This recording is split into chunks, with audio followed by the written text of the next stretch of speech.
প্রথমবারের মতো যশোরে যাচ্ছেন বিএনপি চেয়ারম্যান তারেক রহমান। সফর ঘিরে নেওয়া হয়েছে ব্যাপক প্রস্তুতি। আরো খবর জানবো, সেখানে রয়েছেন আমাদের সহকর্মী জাহিদ হাসান, তার সঙ্গে যুক্ত হয়ে। জাহিদ, তারেক রহমানের সফর ঘিরে প্রস্তুতির খবর তো জানাবেনই, সেই সঙ্গে নেতাকর্মীরা আসলে কেমন উচ্ছ্বসিত এবং আইন শৃঙ্খলা রক্ষাকারী বাহিনী কতটা তৎপর রয়েছে তার এই সফর ঘিরে জানাবেন। নির্বাচন উপলক্ষে যে সারা দেশে তারেক রহমান যে নির্বাচনী জনসভা করছে তার অংশ হিসেবে আজকে যশোরে আসছেন। তার এটা মূলত যে রাজনীতির কর্মসূচি, সেটা প্রথম কর্মসূচি হচ্ছে এই যশোর উপশহর যে ডিগ্রি কলেজ মাঠে। মূলত তিনি বেলা 2টার দিকে এই জনসভার বক্তব্য দেবেন। এর আগে উনি খুলনাতে জনসভায় বক্তব্য দেবেন। খুলনা থেকে হেলিকপ্টার যোগে তিনি যশোরে এসে মূলত এই জনসভা অংশ নেবেন। এই জনসভাকে কেন্দ্র করে নেতা কর্মীদের ভিতরে এক ধরনের উচ্ছ্বাস লক্ষ্য করা গেছে। আপনাকে একটি তথ্য জানিয়ে রাখি যে যশোর ছাড়াও এখানে যে বৃহত্তর খুলনা এবং যশোর এবং কুষ্টিয়ার যে 7 জেলা আছে, যে 7 জেলার যে 22 বিএনপির যে দলীয় প্রার্থী রয়েছে তাদেরকে এই মঞ্চে তারেক রহমান পরিচয় করে দেবেন এবং ধানের শেষে যে প্রতীক আনুষ্ঠানিকভাবে তিনি তুলে দেবেন বলে আমরা দলীয় সূত্রে জানতে পেরেছি।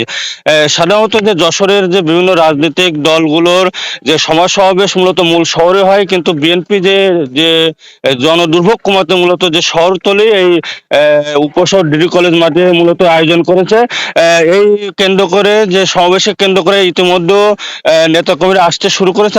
আপনারা দেখছেন যে এই যে উপশহর মাঠে ইতিমধ্যে সকাল ভোর থেকে বিভিন্ন উপজেলা থেকে নেতাকর্মীরা এই মাঠে আসতে শুরু করেছে। তারা মূলত যে তাদের যে প্রিয় নেতা তারেক রহমান তাদেরকে দেখা এবং তার বক্তব্য শোনার জন্য মূলত এখানে তারা অধীর আগ্রহ নিয়ে বসে আছে।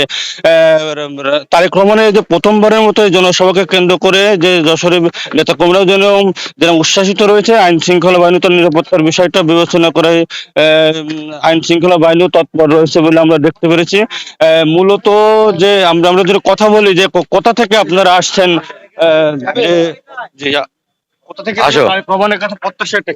আলহামদুলিল্লাহ, তারেক রহমান খুলনা থেকে ডাইরেক্ট 1:40-এ আমাদের প্রাইমারি স্কুল ডি ব্লক এই প্রাইমারি স্কুল ব্রামপুরে আসবে। 2টায় প্রোগ্রাম শুরু হবে, আমাদের মূল প্রোগ্রাম।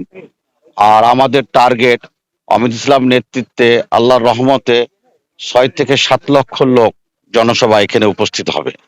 আমাদের এই উপশহরের মাটি তরিকুল ইসলামের ঘাঁটি, আর অমিত ইসলামের নেতৃত্ব থেকে শহীদ রাষ্ট্রপতি জিয়া রহমানের সন্তান তারেক রহমান আমাদের এখানে আসতে, এটি আমাদের কাছে আনন্দ এবং শুকরিয়া। আলহামদুলিল্লাহ, আমাদের ইতিহাসের রেকর্ড এই প্রথম যশোরে আমাদের উপশহরে তারেক রহমান আসছে।